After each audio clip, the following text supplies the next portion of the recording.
filosófico científico, essa é uma iniciativa do curso de filosofia, do colegiado de filosofia, coordenado por mim. É um projeto de extensão que já existe desde 2010. Inicialmente era coordenado por mim, pelo professor Gil Franco, e agora somente por mim, porque o professor Gil Franco não está mais aqui na casa. Esse projeto, a ideia do projeto é levar a filosofia para a comunidade, aproximar a filosofia, a discussão filosófica da comunidade aqui de Amargosa. Não, que ela não fique restrita apenas ao âmbito acadêmico, que nós possamos discutir temas que sejam de interesse de todo mundo, porque de fato a filosofia é de interesse de todos, né?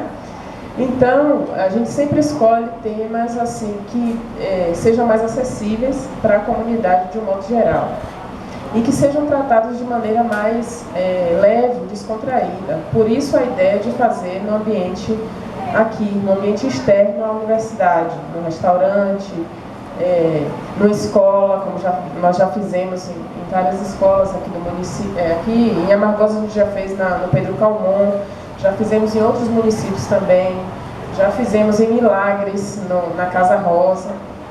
E aqui no restaurante Outros Sabores é a segunda edição, já é a segunda vez que nós realizamos o Café Filosófico aqui. Então, hoje,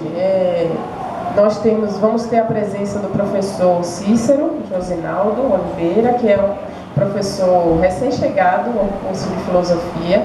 Já vou apresentá-lo para vocês conhecerem o professor Cícero.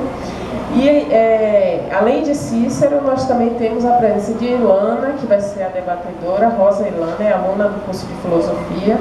Ela vai mediar aqui a mesa. A gente também tem essa ideia sempre de trazer um estudante para ser o mediador, para que os estudantes também do curso de filosofia já possam ir treinando, né? Essa experiência aqui de estar aqui na frente, de participar de um evento como esse, de uma palestra, que é muito importante para a formação de vocês. Então, o professor Cícero Josinaldo Oliveira, ele é professor aqui do curso de filosofia, ele é doutor em filosofia pela PUC do Rio, é graduado e mestre em filosofia pela Universidade Federal de Goiás.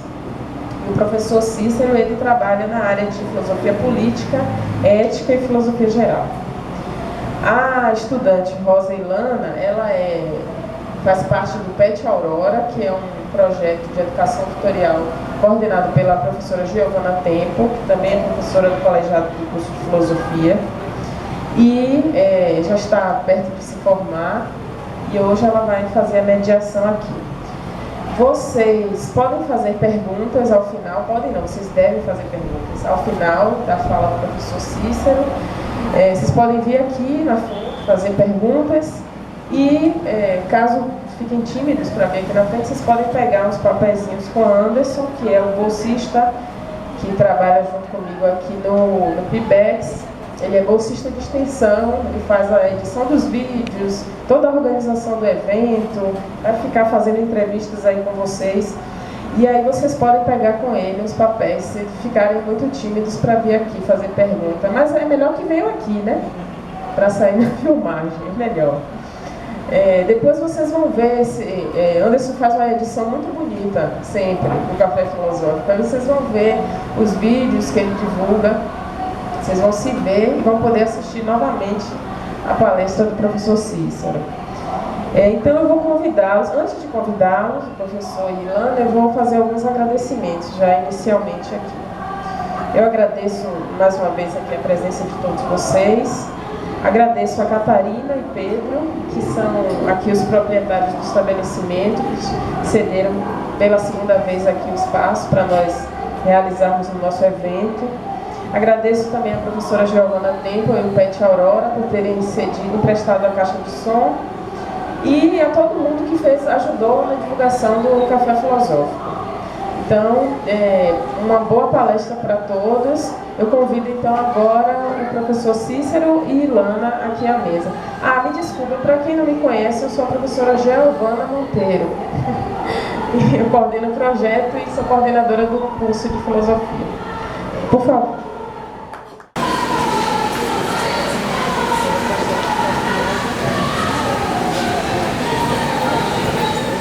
noite a todos e todas. Quero agradecer, desejar as boas-vindas, na verdade, em nome de todos os discentes do curso de licenciatura em filosofia, e discentes em geral, do Centro de Formação de Professores, por sua presença aqui. Seja bem-vinda, Barbosa. Então, vou passar a palavra ao professor Cícero. Professor, você tem até 40 minutos, a fala.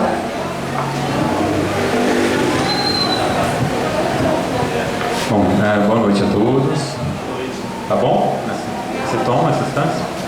Bom, eu agradeço muito o convite da professora Giovana para participar dessa atividade, Café Filosófico. Agradeço também ao Anderson pelo trabalho de organização, fez um folder lindo, para a divulgação do evento.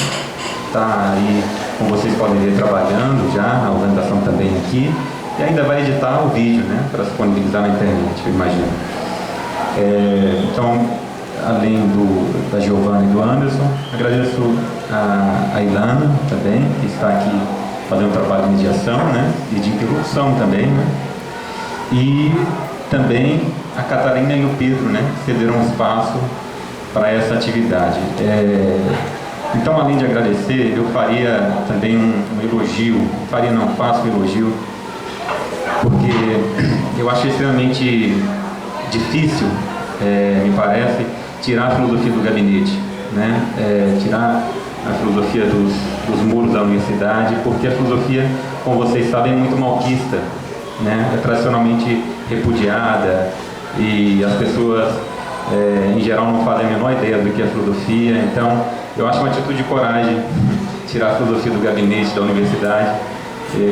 Eu acho que há muita coragem nisso aqui, e eu me sinto muito à vontade para participar dessa atividade, porque eu penso como a professora Giovana, eu acho que a filosofia não é propriedade da universidade. A filosofia é, na verdade, uma tradição cultural muito importante e que pode ser mobilizada para discutir e resolver os nossos problemas, na minha opinião.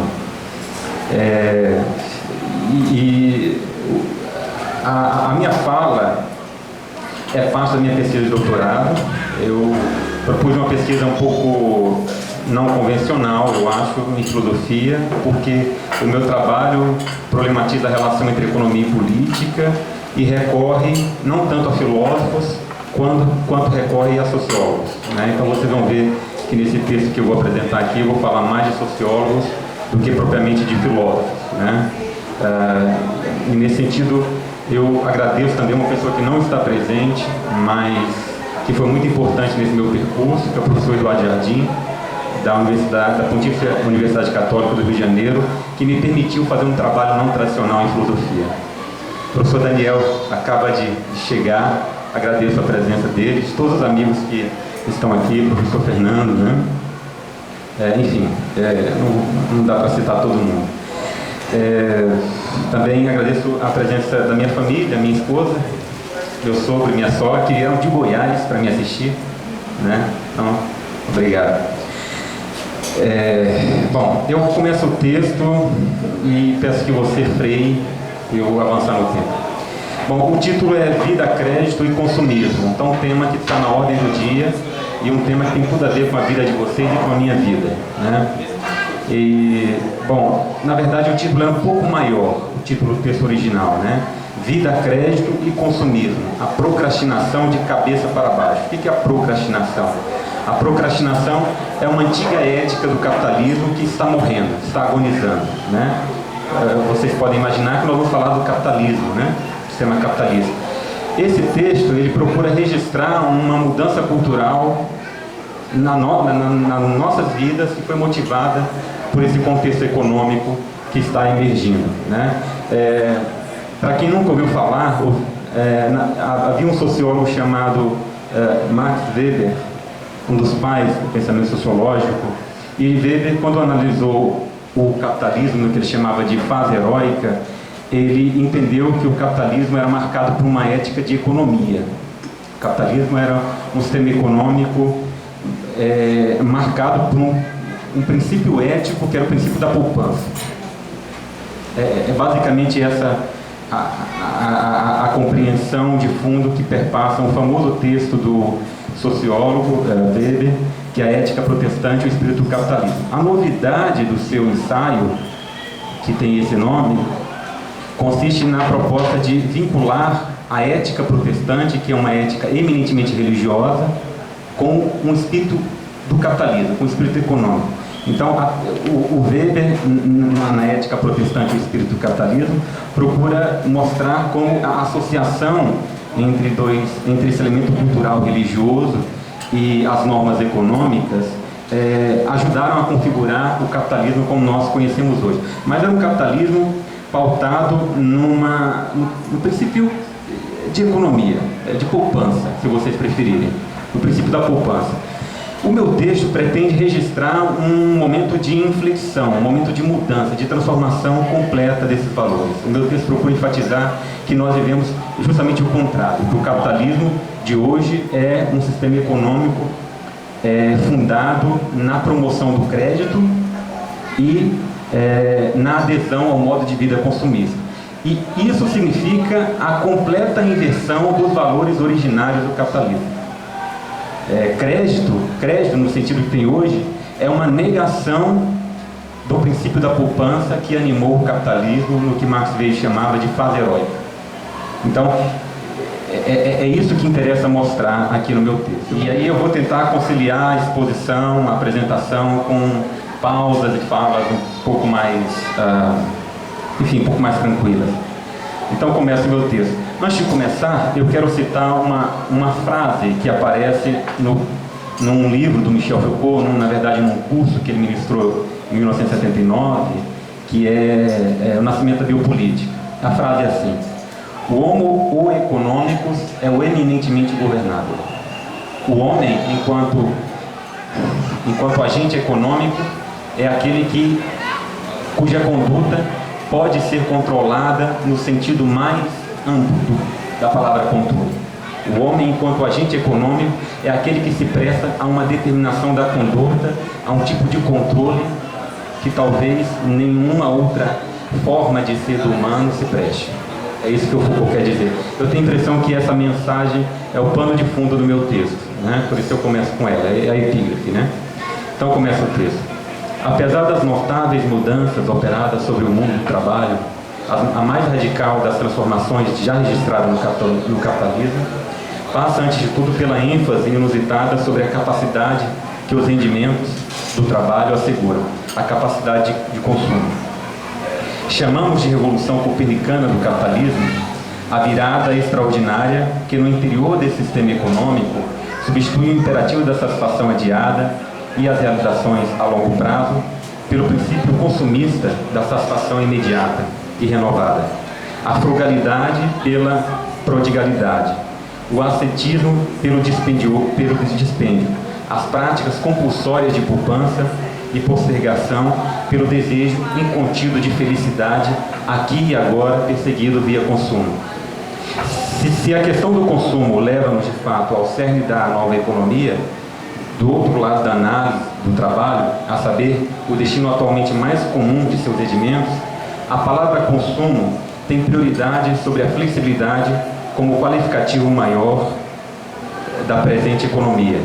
Para o nosso propósito, importa mostrar que a era do crédito, a era atual, na medida em que coroa a nova economia de consumo, mais do que desferir os derradeiros golpes na ética da procrastinação, aquela ética da economia, eu lhes dizia que marca a primeira fase do capitalismo, que é subvertida. Ou seja, essa era do consumo coloca o princípio da economia, o antigo princípio da economia, de cabeça para baixo, ou de pernas para o ar. Que no âmbito do consumo, a economia flexível responde de fato pela inversão das exortações que Benjamin Franklin recomendava a contrição material neste mundo como padrão de excelência de uma vida conduzida segundo os limites ditados pelo dever de poupar, pode ser evidenciado pelo fato de que o consumo elevado foi a um só tempo alçado à condição de vida desejável e principalmente fim legítimo da nova economia, né? O consumo, como nós sabemos, é o símbolo da felicidade contemporânea. Uma pessoa, quando quer se mostrar feliz, ela se mostra como participante de diversas comunidades de consumo, né? Então, basicamente isso está em questão. Em nosso contexto, o decisivo é que nos Estados Unidos, de 1950, nascedouro e fonte de propagação do novo sistema econômico, o maior instrumento de destruição da ética protestante foi a invenção do crédito. O crédito, como vocês conhecem, é alguma coisa que nasceu nos Estados Unidos.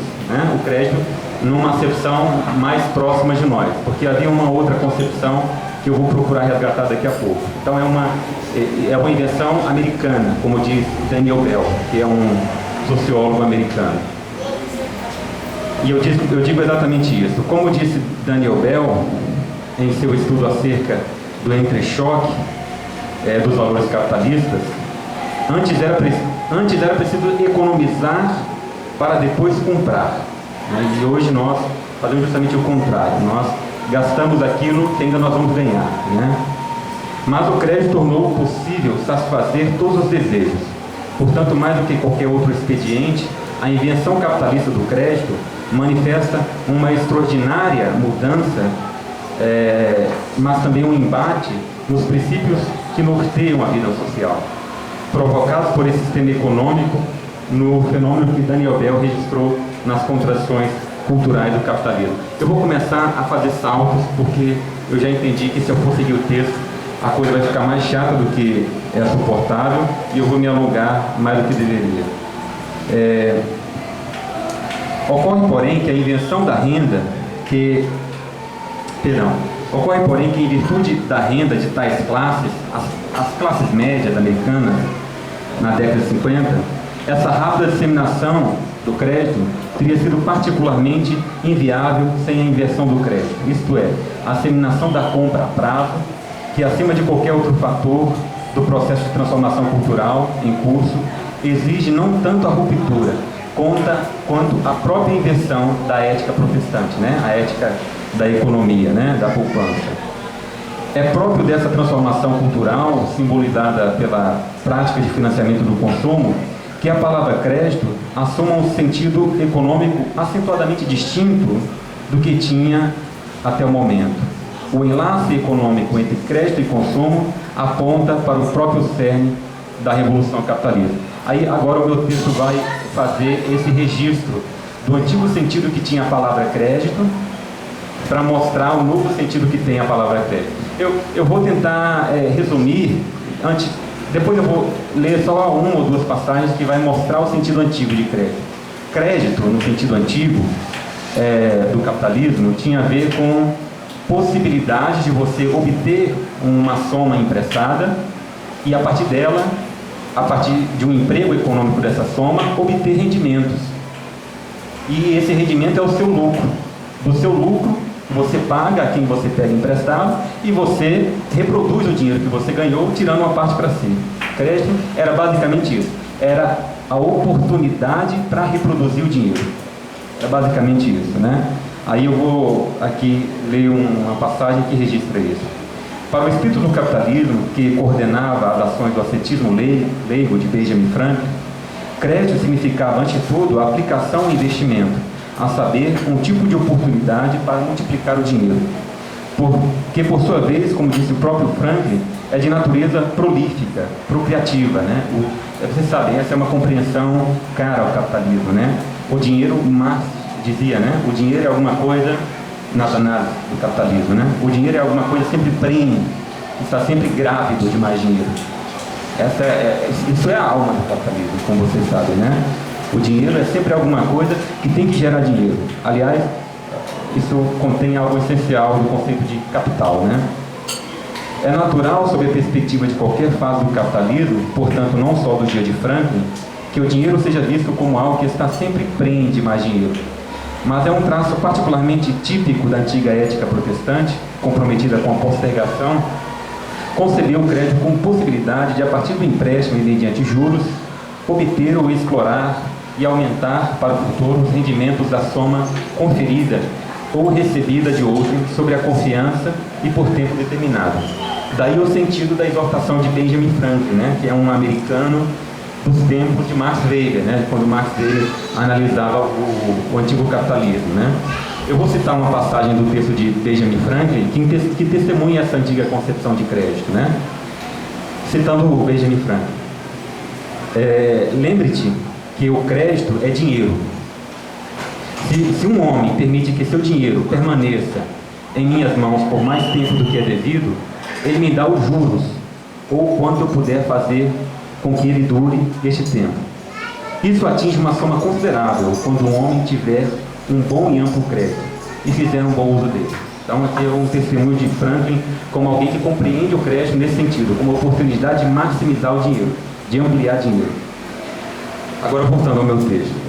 Com o intuito de assegurar as máximas qualidades procriativas do dinheiro, que neste sistema econômico convergia com a proficiência numa vocação para a qual o indivíduo se sentia com obrigações éticas, Franklin recomendava um extremo zelo em resguardar os mais ínfimos sinais que a conduta pessoal pudesse oferecer à confiança.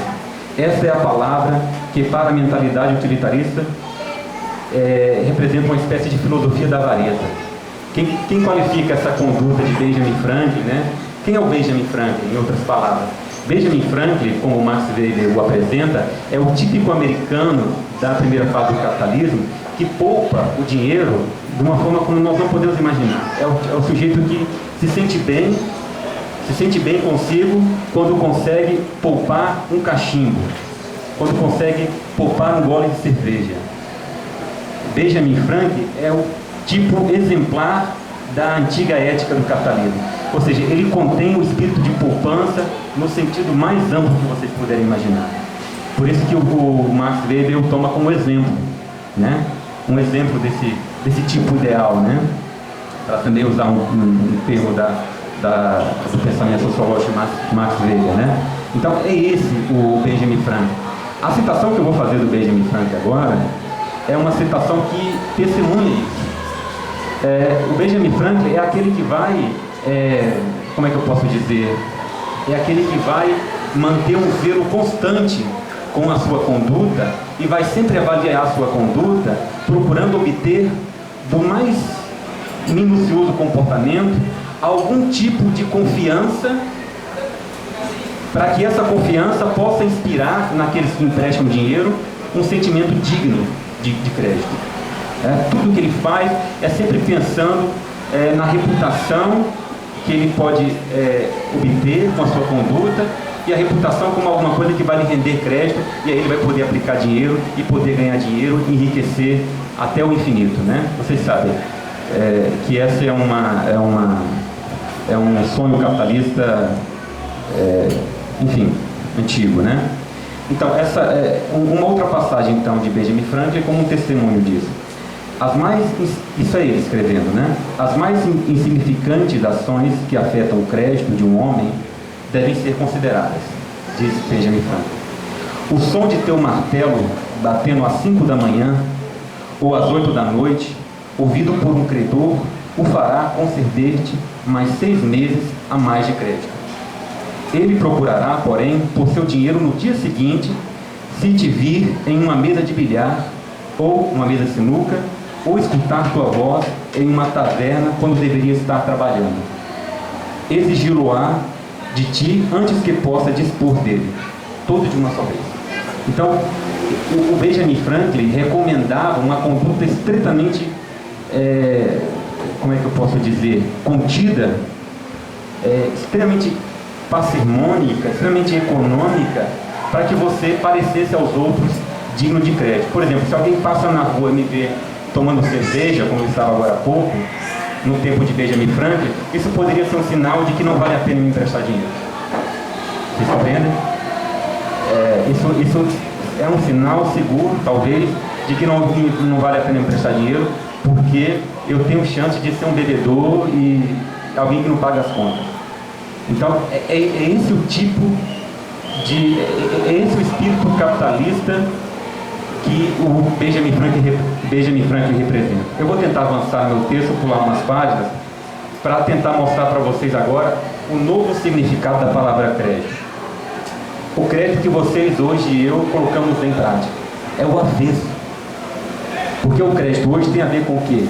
Não com a oportunidade de multiplicar dinheiro, mas com a oportunidade de acabar com o dinheiro. Aí vocês podem pensar, bom, mas com isso o capitalismo dá um tiro no próprio pé?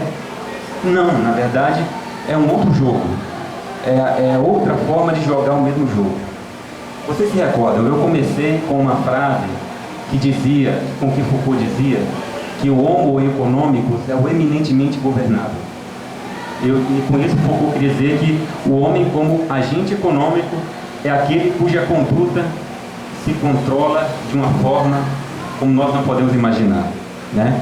Então, a inversão do sentido do crédito, me parece que, desculpem repetir a expressão, me parece também que testemunha essa mudança cultural que é marcada pelo consumismo e pelo crédito, porque o consumismo é alguma coisa que não poderia existir se não houvesse uma inflexão, uma mudança fundamental na concepção capitalista de crédito, né? Então, eu digo no meu texto aqui, ocorre que a nova ênfase sobre o crédito põe às avessas a moral puritana do trabalho e, por consequência necessária, o destino de seus rendimentos. Pois o que agora está em questão no crédito é o encorajamento ao gasto. Nós sabemos disso, né? É o que as propagandas nos convidam o tempo todo a fazer, né? O que está em questão hoje no crédito é encorajamento ao gasto. É o aproveitamento da vida e a vazão dos impulsos e desejos. Enfim, o financiamento do consumo. Com efeito, o sentido econômico dominante da palavra crédito é absolutamente incompatível com a vida frugal, a vida econômica, que a ética precedente recomendava como dupla condição para obter crédito e dele fazer um uso rentável em vista do futuro. A não ser pela satisfação imediata do desejo que o crédito dispensa da espera, e também pelas dívidas a longo prazo que nós contraímos, a palavra crédito já não resguarda qualquer relação com o futuro, ou ainda se resguarda essa relação entre crédito e futuro tem um sentido estritamente negativo. Haja visto que o aspecto característico do crédito é a qualificação da espera e da gratificação postergada. Vocês sabem, o crédito existe para quê? Para se qualificar a espera.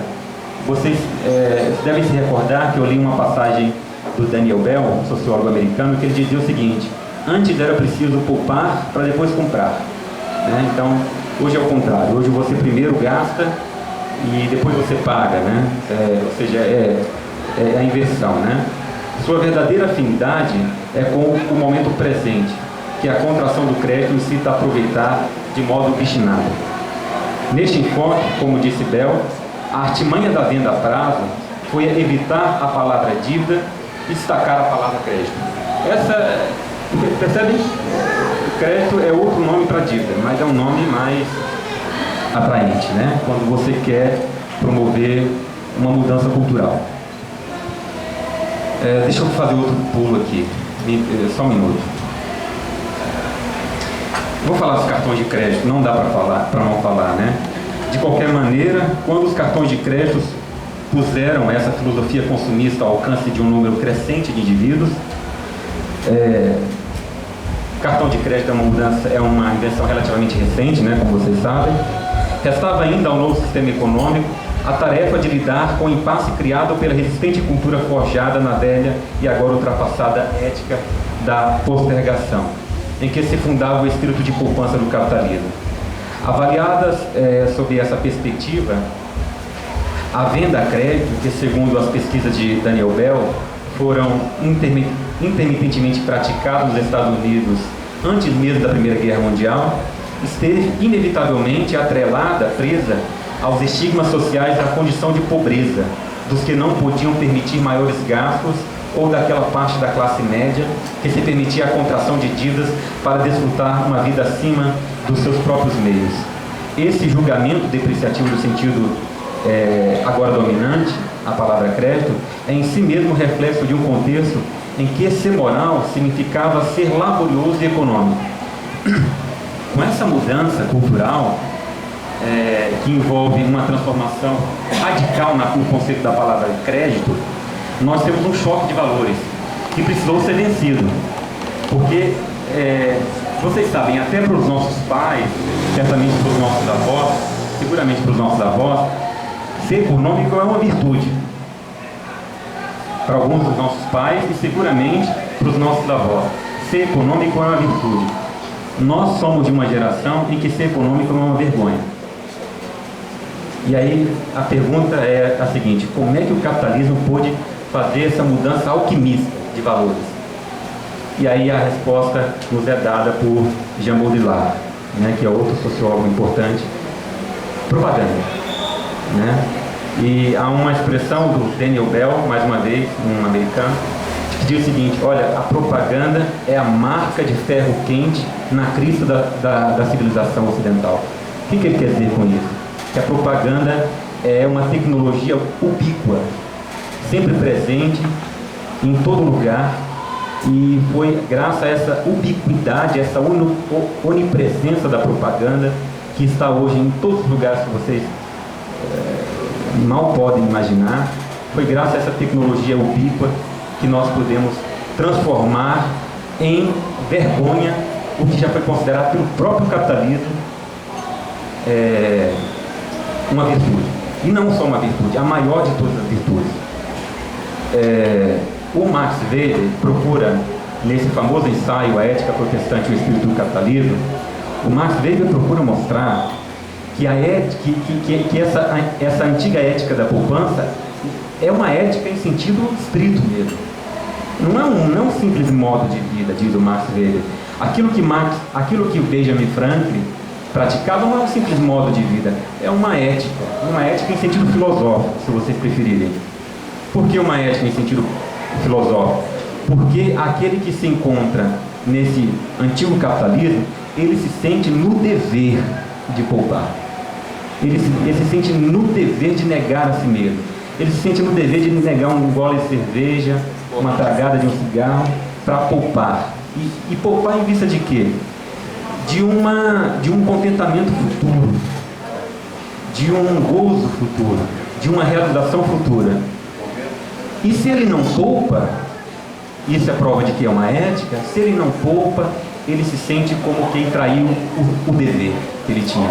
É isso que faz do antigo capitalismo uma ética em sentido estrito, diz Max Weber, eu concordo inteiramente com ele.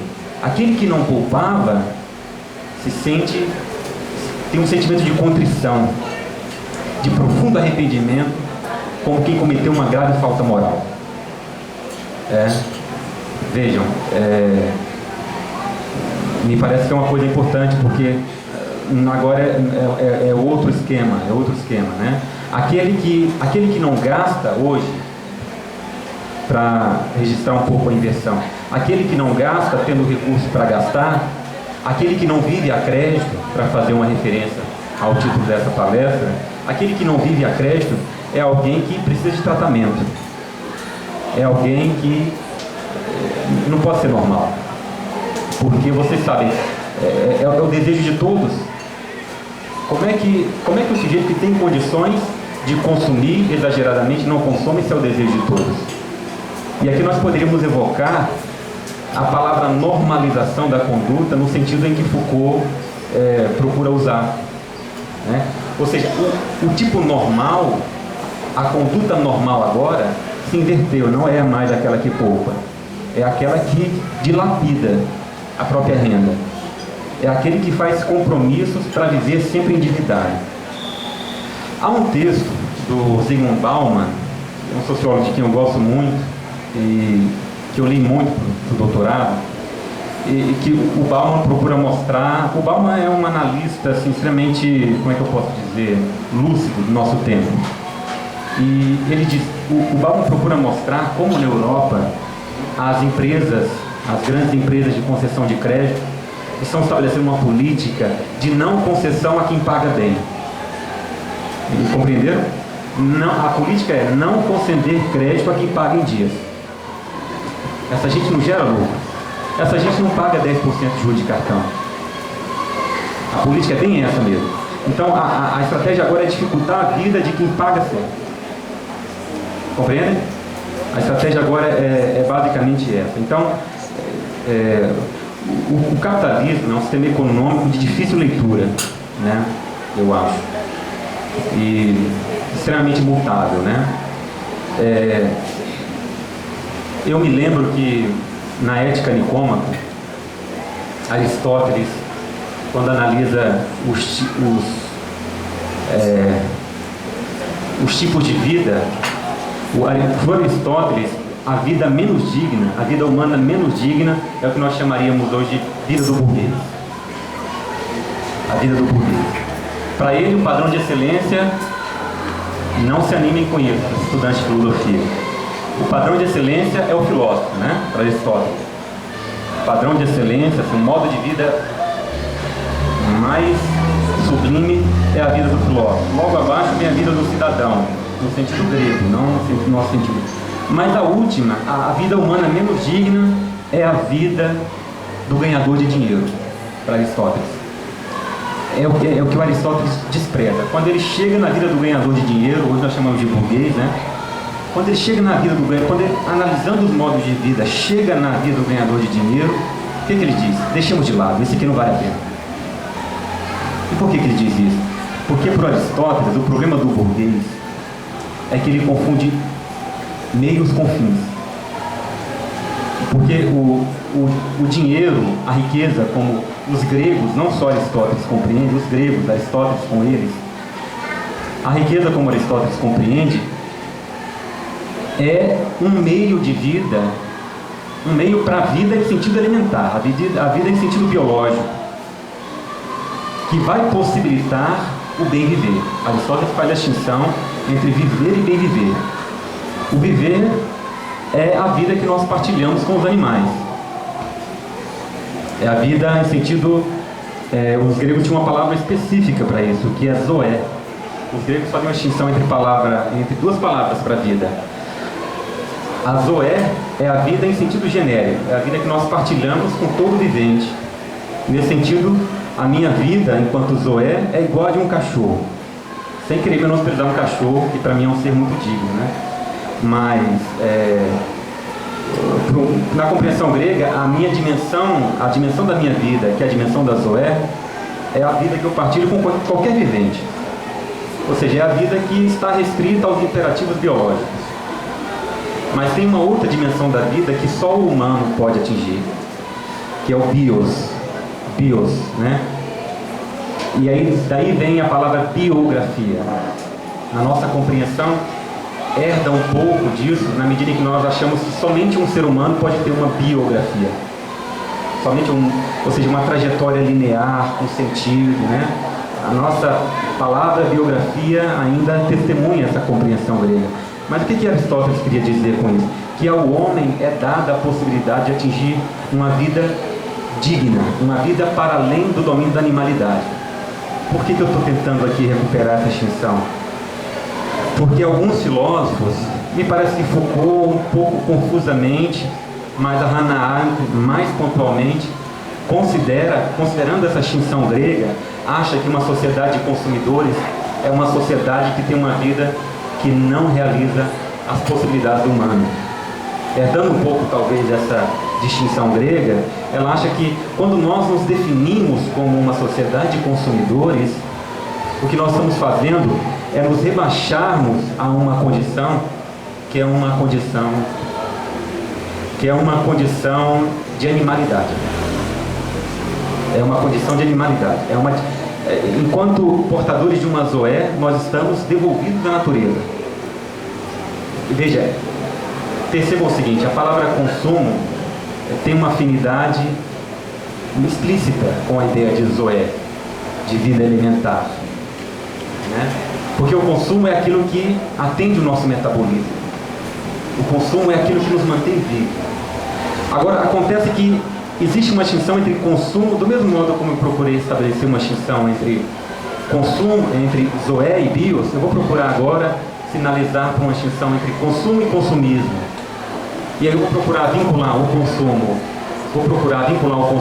à zoé a vida elementar, em sentido animal, de um modo geral, e vou tentar analisar ou indicar, melhor dizendo, que o consumismo é uma perversão da Zoé, de uma vida que aspira a alguma coisa mais digna do que simplesmente consumir. Tá? O consumo, isso aparece na condição humana de Hannah Arendt, né? Ela faz uma análise fenomenológica das principais atividades humanas e ela entende ali na condição humana que o consumo é atividade, obviamente. Eu acho que todos vocês concordariam com a Hannah Arendt sem o menor problema. O consumo é atividade, isso ela tira de Marx, de uma tradição filosófica, na verdade, mas o consumo é atividade que atende a nossa demanda vital. Acontece que para o homem, o consumo é alguma coisa inseparável do trabalho. Enquanto a sobrevivência é alguma coisa a rigor dada para o animal, o homem é aquilo que o homem tem sempre que produzir as condições da sua existência, como dizia Marx. O homem tem sempre que produzir as condições da sua existência. Ou seja, o homem, se vocês preferirem na versão bíblica, o homem foi condenado ao trabalho. Do suor do teu rosto comerás o pão de cada dia. Né? Isso é uma condenação no texto bíblico, é uma condenação de Deus ao homem. Só o homem trabalha, como vocês sabem. De qualquer maneira, o trabalho é essa atividade que torna possível o consumo e, portanto, o trabalho e o consumo é aquilo que nos liga à dimensão elementar da existência. O que é o consumismo? Num texto chamado... Quando falta 2 minutos, me avisa, por favor. Num texto chamado 44 Cartas para o Mundo Contemporâneo, o Bauman, voltando aqui para o Bauman, ele tem um textinho pequenininho de 4 ou 5 páginas que ele diz: consumismo é mais do que consumo. Então eu dizia para vocês, consumo é essa coisa que atende ao fato de que nós temos um organismo vivo. O que é o consumismo? O consumismo, aqui eu estou acompanhando o Bauman, né? Isso não é meu, né? Não é originalidade minha. O consumismo eu dizia antes, uma perversão da condição natural humana. Ou seja, nós transformamos em modo de vida, os gregos se arrepiariam com isso, os gregos antigos, nós transformamos em modo de vida aquilo que é uma condição fundamental do mero viver. Lembram? Aristóteles fazia distinção entre mero viver e bem viver. E aí veja, nós ampliamos o consumo para além das coisas que são consumíveis. Ou seja, isso também é alguma coisa que aparece na condição humana de Hannah Arendt, né? Nós estabelecemos com as coisas duráveis uma relação que não propriamente as consome, mas as inutiliza e, portanto, as equipara às coisas que são destinadas ao consumo. Por exemplo, o pão, que é um exemplo que a Hannah Arendt também toma por exemplo, né? Um exemplo evocado pela Hannah Arendt, melhor dizendo. O pão é produto de uma atividade, um trabalho, e o trabalho configura um objeto como o pão que, se não for integrado ao organismo humano dentro de alguns dias, ele se perde. Então, o trabalho sempre produz coisas de pouca duração, portanto, coisas destinadas ao consumo. Aí a Hannah Arendt diz que a fabricação, que é uma atividade distinta do trabalho, produz coisas duráveis. Por exemplo, o marceneiro que fez essa mesa, ele estabeleceu uma relação distinta daquela que o padeiro estabeleceu com o pão. Quando o padeiro colocou o pão sobre a mesa, ele sabia que dali a pouco não haveria mais um pão ali, aquele pão iria perecer. Quando o marceneiro, ao contrário, projetou essa mesa e configurou essa mesa, deu existência física a ela, ele confiou na durabilidade da mesa.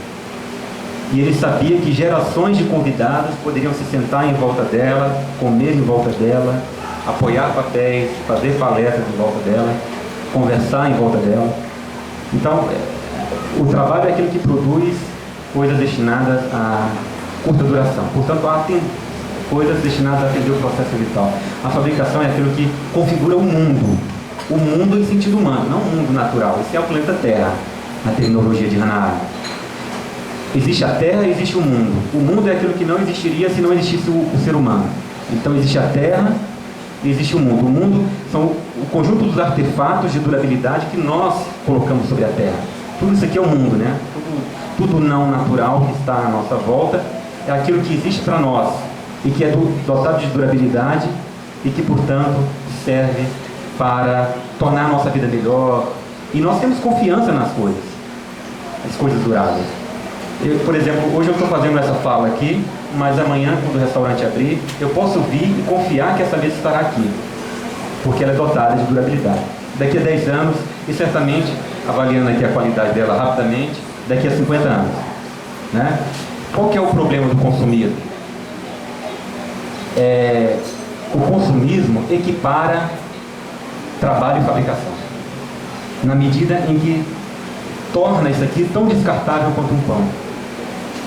Vocês sabem, nós aqui no Brasil estamos experimentando jubilosos o modo de vida americano, né? Como é que é? New way of life, alguma way of life, enfim. Nós estamos experimentando agora o modo de vida americano, essa coisa de descartar as coisas que funcionam, de desprezar a durabilidade, né? Então a Hannah Arendt, agora reunindo toda essa gente, né? Hannah Arendt, Bauman, etc. No fim das contas, o consumismo significa, eu quero mais uma vez fazer uso dessa palavra, a perversão do consumo, na medida em que significa um extrapolamento dos limites naturais do consumo. Nós estendemos o consumo para onde não deveríamos. Estendemos o consumo para o mundo, e o mundo que é dotado de durabilidade.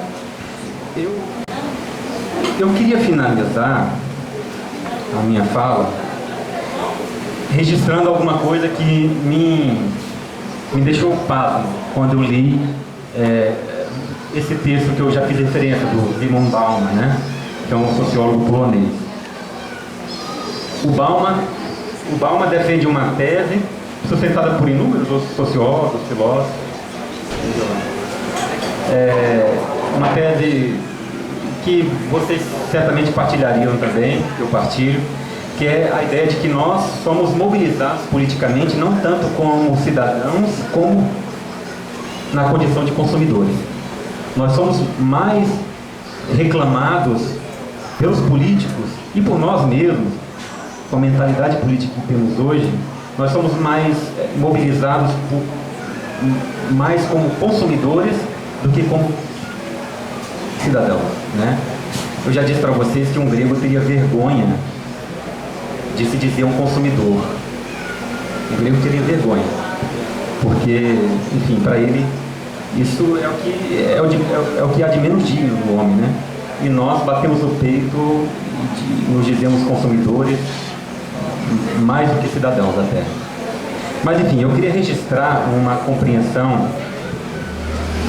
da política que me parece também ser representativa dessa entrada do consumidor na esfera pública. Eu vou ler um trecho do meu texto. O exemplo nos vem dos Estados Unidos. Nos vem dos Estados Unidos, mais uma vez, né? O Daniel Bell, que é um sociólogo, desculpem tanto parênteses, o Daniel Bell, que é um sociólogo americano, dizia que os Estados Unidos é o protótipo do modo de vida burguês. Ou seja, todas as grandes criações do capitalismo nascem ali nos Estados Unidos, que nós tanto admiramos, e dali ganham o mundo. E aí me parece que esse exemplo que o Bauman vai invocar dos Estados Unidos como epicentro de influência do capitalismo também aparece aqui. Aí eu vou ler essa passagem do texto para finalizar minha fala, que eu devo ter estourado já, né? Tá. Que o consumo defina a norma social para o comportamento econômico, que hoje é até mesmo politicamente desejável, é um fato ostensivamente demonstrado na análise que Bauman faz a primeira e, em princípio, estranha declaração que o então presidente dos Estados Unidos, George W. Bush, faz aos americanos logo imediatamente após os ataques de 11 de setembro de 2001. No breve e significativo capítulo Consumismo é mais do que consumo, o 10º do livro 44 Cartas do Mundo Líquido Moderno, Bauman afirma o seguinte. Aí vocês vão ver, o que eu vou ler agora é uma citação do Bauman descrevendo qual foi o conteúdo do primeiro pronunciamento do George W. Bush, presidente dos Estados Unidos, na ocasião dos atentados de 11 de setembro, logo após o segundo avião se chocar contra aquela torre que ficava na ilha de Manhattan, né? Muitos diziam ser o coração do capitalismo, né? Olha o que o Bauman diz. A primeira mensagem do presidente George W. Bush aos americanos, chocados e estupefados diante do desmoronamento das torres gêmeas emblemáticas da supremacia mundial dos Estados Unidos, atravessadas por aviões pilotados por terroristas, foi, pasmem, para que todos voltassem às compras. A intenção da mensagem era conclamar os americanos a voltar à vida normal. Fim de citação. Imagine você, 11 de setembro de 2001, entre 11 e 10 da manhã, 2 aviões pilotados por terroristas acabam de se chocar contra 2 prédios repletos de pessoas, né? Uma população de uma cidade pequena, os prédios, né? De alguma cidade pequena. O presidente dos Estados Unidos, no primeiro pronunciamento após os atentados, diz aos americanos: voltemos à vida normal, vamos retomar a normalidade, voltemos às compras. É isso que ele diz. A conclamação política ao consumo no Voltemos às Compras de Bush convoca para o esforço de retomada das atividades rotineiras, as práticas que definem a regra geral e a normalidade social do cotidiano. Não há, portanto, quaisquer motivo que nos leve a duvidar que, bem antes do ataque inimigo aos americanos, os americanos já deveriam estar convencidos que ir às compras talvez é a única e, com certeza, a principal forma de curar todas as aflições e espantar todas as ameaças e reparar todas as falhas. Não fosse pelo fato de encarnar a própria normalidade da vida cotidiana, voltar às compras logo após os ataques de 11 de setembro, como recomendava Bush, seria, para dizer o mínimo, uma grave violação do luto nacional. A conclamação acima referida somente poderia chocar aqueles poucos em cujos ouvidos ela não encontrasse eco e assim não fizesse sentido. Portanto, a despeito da estranheza daquela declaração, não deve suscitar surpresa o fato de que ela não tenha provocado espanto e nem mesmo o menor rumor. O consumismo era já não apenas a norma da vida social, como traço emblemático da arte de viver e da felicidade em sua concepção inteiramente americana. Os americanos inventaram um novo tipo de felicidade. E quando Bush disse para o mundo inteiro, após aqueles atentados terroristas, que voltar às compras era o mesmo que voltar à rotina natural, retomar a vida, depois de um atentado absurdo como aquele, aquilo só fez sentido porque nós incorporamos o modo de vida consumista. O que eu quero dizer é o seguinte, e agora para terminar mesmo, que aquilo não tenha provocado nenhum espanto em nenhum ser humano inteligente entre nós, é muito indicativo do quanto nós incorporamos o espírito consumista. Num outro cenário, as pessoas teriam se espantado, tanto quanto Aristóteles se espantou, quando, analisando as formas de vida, descobriu um tipo humano que se dedicava a acumular coisas que ele nunca ia conseguir consumir. O Weber dizia o seguinte sobre o capitalismo. O capitalismo, mesmo o capitalismo da primeira fase, era um sistema privado de consumações. E como tal, era uma fraude. Porque as pessoas eram estimuladas a poupar, e a satisfação não chegava nunca. nunca. Weber dizia: o capitalismo é uma fraude. Essa ética protestante é uma fraude. Obrigado pela atenção, desculpem estourar o tempo.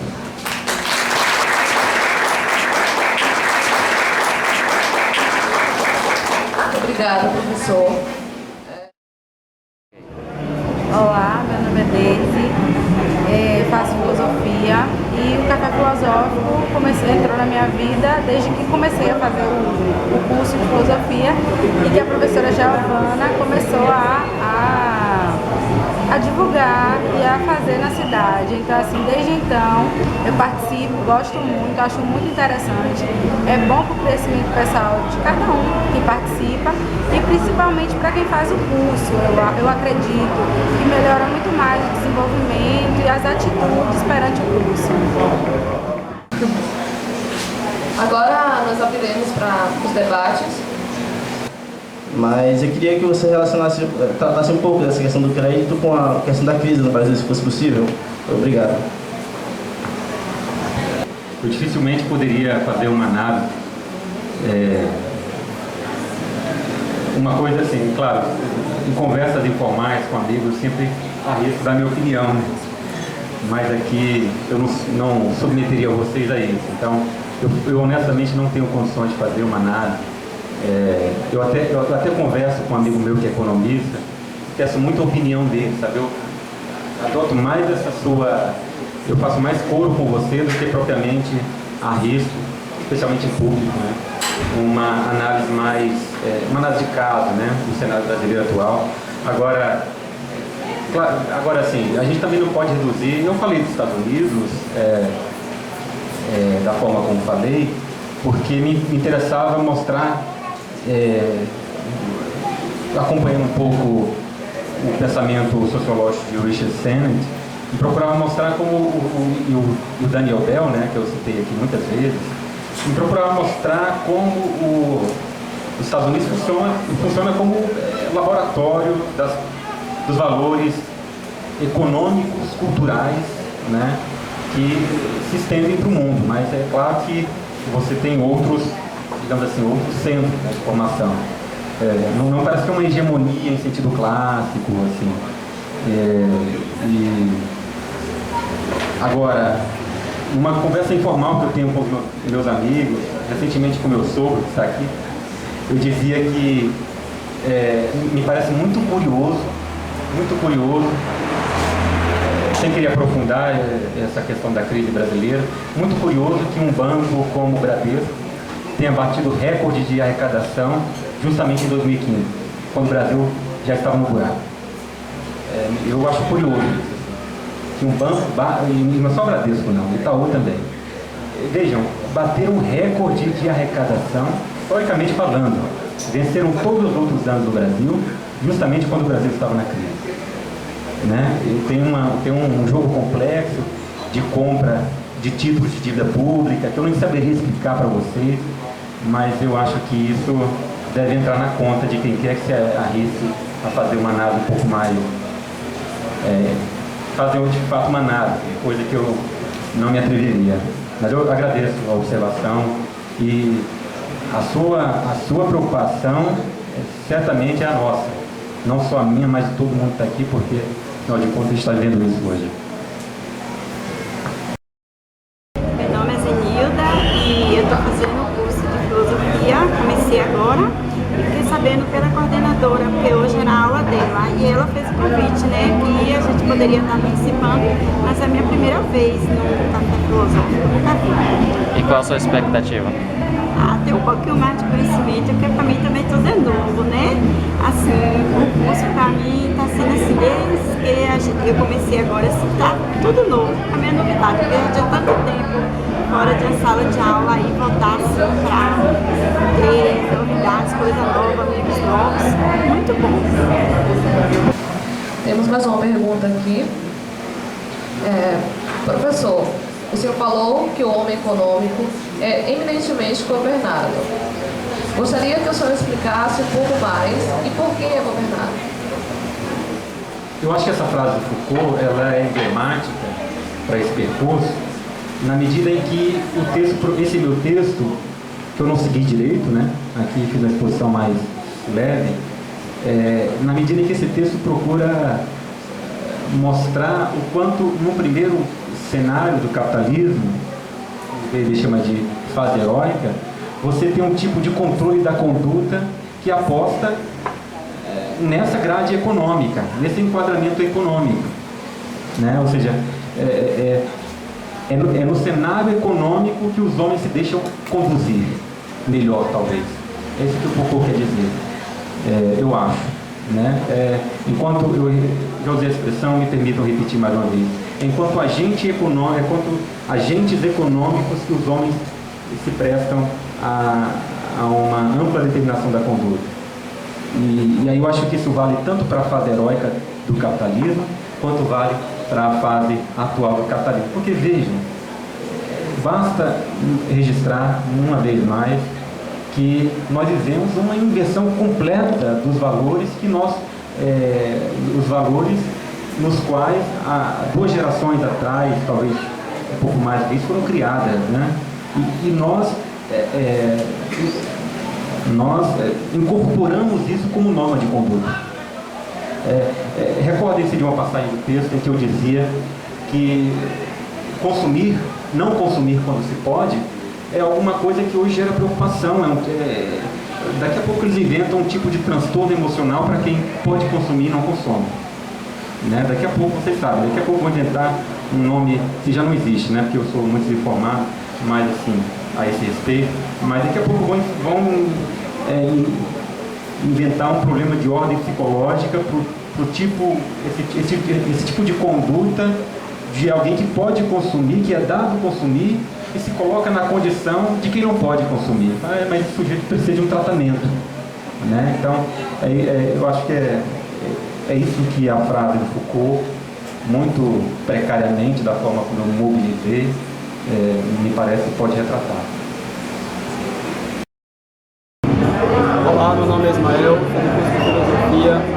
E assim, sobre o café filosófico, né, um projeto da professora Giovana, juntamente com os professores, é um projeto interessante. Eu tive primeiro acesso na faculdade, né, nas redes sociais, convidando. Essa ideia do café filosófico é interessante porque ela traz o assunto da filosofia para fora do meio acadêmico. Isso é muito mais que importante. Outras pessoas podem ter acesso, não só os alunos que fazem o curso de filosofia, mas a gente pode ver no âmbito, nos encontros, alunos de outros cursos interessados pelos temas propostos pelo café filosófico. Né?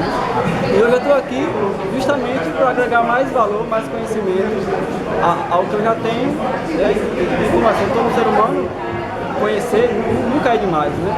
Sempre vale a pena conhecer um pouco mais. E os temas são sempre atuais, relevantes e de importância mesmo.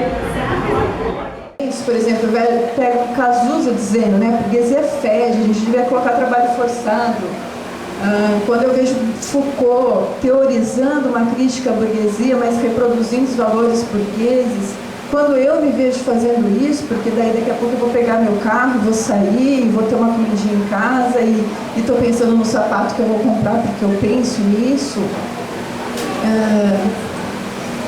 Afinal de contas, qual é a crítica ao capitalismo que cabe hoje? Em que medida faz sentido a crítica ao capitalismo? De que crítica nós falamos hoje? Esse é o conflito que nós somos não convidados, mas intimados a viver. O mundo moderno é de tal complexidade que o que quer que a gente faça, a gente está inserido numa série de dilemas, dilemas é pouco, numa série de antinomias da ação que necessariamente precisa estar confiada ao indivíduo, né? Necessariamente. Então, é uma provocação importante porque nos leva a pensar o quanto a gente é desafiado. Existe uma forma muito mais saudável, porém pouco filosófica, de lidar com isso. Se chama, e muito, como é que posso dizer, muito incorporada. A forma mais fácil de resolver as antinomias da ação é o cinismo. é o cinismo. Né? É você... Tá, tudo bem, assim, esses dilemas no contexto atual, na complexidade do mundo atual, num sistema econômico que se emancipou e que fugiu do controle político, são inevitáveis. Mas nós temos a possibilidade de pensarmos, ainda que contra nós mesmos, ou simplesmente adotarmos a postura do cínico. Não o cínico filosófico, mas o cínico moderno, que se percebe numa série de problemas e dá de ombros, como quem não viu. Meu nome é Pedro, eu sou do curso de filosofia e fiquei sabendo do evento aqui através dos meus colegas. Um tema muito importante, atual, né? Assunto discutindo vários debates que foi relacionado aqui à relação atual do país, né? Gostei muito, espero mais vezes estar presente num debate desse que eu acho muito importante. E eu fico me perguntando, Cícero, sobre essa questão desse consumismo. Então, assim, em que medida é que a gente pode pensar em isso sendo algo bom ou ruim? Porque me parece que quando a gente traz para esse debate, a gente cai numa questão ética, né? Que eu acho que é o que acaba colocando para a gente uma espécie de ideal que deva ser seguido. De modo que eu volto então a pensar na existência de uma tradição de uma metafísica clássica, ou qualquer coisa desse gênero, que me traz valores etéreos que eu devo seguir. Aí eu me pergunto, onde é que fica a liberdade das pessoas em querer dizer assim, eu quero ter isso aqui a mais, já que eu posso ter, e isso é permitido, entende? E aí a gente entra nessa relação, né? Essas pessoas, de fato, elas estão fazendo isso por conta de uma conjuntura social, e aí essa conjuntura é maior que elas, ou elas são livres? Quer dizer, eu perdi minha liberdade. Eu fui a São Paulo uma vez, fiquei uma semana, eu gastei quase 3 mil reais nessa uma semana, só que esses 3 mil reais ligados a livros e CDs. E eu fiquei pensando, poxa, não consumi nada, quer dizer, entendeu? Não consumi nada.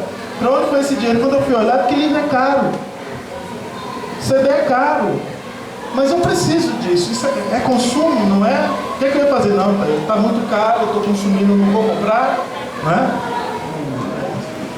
O Foucault, mais uma vez, falando daquela afirmação com que eu abri o meu texto, com uma espécie de epígrafe, o homo econômicus é o eminentemente governado. Quem é o homem econômico? É aquele cuja conduta você controla, modificando um pouquinho só, não muito. Você controla mudando as variáveis do mundo econômico. Entendeu? É alguém que você controla mudando as variáveis do mundo econômico. Basta pensar nessa inversão cultural, porque no fim das contas nós estamos falando de valores que o capitalismo pôde operar nos últimos 200 anos. Da ética da procrastinação, da ética da poupança, da negação de si, por isso que ele associa, né, capitalismo e ética protestante, da ética da procrastinação à ética da felicidade aqui e agora, via consumo. Só que nesses dois âmbitos nós temos o engodo, me parece. O engodo, do lado da primeira fase do capitalismo, eu procurei indicar quando eu disse que Weber disse, e me parece que é alguma coisa que merece atenção, Weber disse que a ética da poupança, como promessa de satisfação futura, é uma mentira, porque ela nunca se concretiza. A satisfação nunca vem. Compreende, Marcelo? Claro que você compreende, é só uma expressão de falar, é só uma força de expressão. Ela nunca chega, essa satisfação nunca chega. E por outro lado, eu diria com Bauman, agora usando Bauman mais uma vez, no mundo do consumo, a promessa de felicidade que os americanos inventaram é outra grande mentira. Quando os americanos disseram, desculpem dizer que são os americanos, não é bem isso, né? Mas assim, quando nós acreditamos que a felicidade se dá no consumismo, nós estamos comprando outra forma de engano. Vocês sabem, o consumo não satisfaz ninguém. Você compra um Porsche, depois você quer um troço mais sofisticado. Aí você compra um carro mais caro e depois o mais caro do mercado não serve. Você quer comprar um personalizado de R$1 milhão, um feito só para você. Aí o Bauman diz que essa promessa de felicidade perseguida via consumo, ela é como o alimento que satisfaz o nosso corpo. Ele é provisório. Você come um pão hoje, daqui a 2 horas você está com fome e tem que comer outro. E essa promessa de felicidade, ela vai se estender até quando? Sabe até quando? Até quando a sua vida durar. Então, assim, o quanto há de engodo, me parece, essa é a supra-problematização que a filosofia, me parece, poderia fazer a esse modelo econômico, a qualquer modelo econômico. O quanto há de engodo nessas... O quanto há de engano nessas promessas. Olá, meu nome é Erivaldo, sou do quinto semestre de filosofia. Eu fiquei sabendo desse evento bem em cima, mas deu tempo ainda de aproveitar. Foi bastante interessante para mim, discutir temas de atualidade, foi muito interessante e enriquecedor. Na verdade, antes de vir para cá, quando eu estava em Salvador, com os amigos meus, a gente começou uma pesquisa assim, voltada para o caso dos índios pataxós no sul da Bahia, que estavam para ser despejados por causa do avanço mesmo do agronegócio relacionado à monocultura e tal, que estavam fazendo com que eles fossem expulsos dos seus territórios, assim como também no Mato Grosso do Sul, Guarani Kaiowá e tal. Então eu fiquei me perguntando sobre essa liberdade, né, que a gente tem de consumir e tal, o que é que tem por detrás dela, fazendo uma analogia ao que vivem esses povos tradicionais, né, porque na verdade em prol da nossa liberdade de consumir, de expandir nossas áreas, enfim, para produzir tudo isso que a gente consome, onde é que fica a liberdade daqueles povos que não vivem nesse paradigma de consumo e tal? Basicamente isso mesmo. Eu me lembro de quando eu era estudante de ensino médio, eu li num livro de história uma anedotazinha, uma historiazinha que se contava, circulava aqui no Brasil entre índios e portugueses. E aí a sua fala me recorda que talvez os índios tinham uma visão muito próxima de Ageristóteles. A anedota é a seguinte: os portugueses chegaram aqui na Bahia, né, o primeiro porto, né, os portugueses, onde tudo começou. Os portugueses chegaram na Bahia e cortavam o pau-brasil, cortavam o pau-brasil, cortavam o pau-brasil, embarcavam o pau-brasil e saíam com dezenas e até centenas de navios para a Europa com o pau-brasil. O índio sai do interior da floresta e pergunta para o europeu: escuta, e esse tanto de pau-brasil aí? Vamos fazer o que com ele? O português, né? O português responde: olha, esse aqui a gente vai levar para a Europa porque lá a gente tem um sistema de produção complexo, uma economia que atende a uma série de necessidades humanas. Lá em Portugal, na Europa de um modo geral, a gente submete o pau-brasil a um tratamento, extrai, além da madeira, uma coloração e a gente usa em tecido, para tingir tecido. Aí o índio insistiu na pergunta, né? Escuta, tá, mas vocês pegam o pau-brasil o tempo todo, a floresta como é que tá, o tempo todo vocês não param de pegar pau-brasil. Para que pegar tanto pau-brasil? Aí o português, para produzir mais móveis, produzir mais tecidos com cores bonitas, etc. E ele perguntava: mas para que tanta coisa? Para que isso? Para que aquilo? Aí falava: para deixar de herança para os nossos filhos, quando a gente acumular muito e não sei o quê, e nossos filhos poderem acumular mais. O índio desiste da história e faz uma última pergunta para o português, que fica sem resposta com a pergunta. A pergunta é a seguinte: o índio se dirige, olhando para o português, e diz: escuta, lá na Europa vocês não morrem? Vocês não morrem na Europa? Entende? Eu tenho a impressão que, no fim das contas, é essa compreensão que está na base dessa crítica que o Aristóteles dirigia a esse modo de vida que, em qualquer contexto do capitalismo, no fim das contas, coloca em xeque essa prática, né, de ou acumulação ou contínua fruição das coisas, que é o que está em questão no futuro. Contribui bastante para os aprendizados no dia a dia e diversifica também fora do meio acadêmico, né?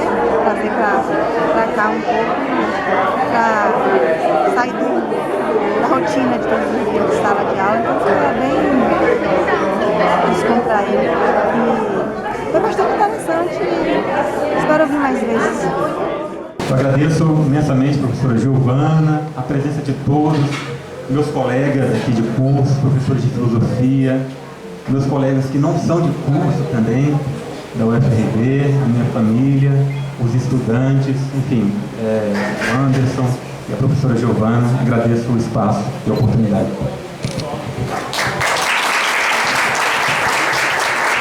Obrigada, professora.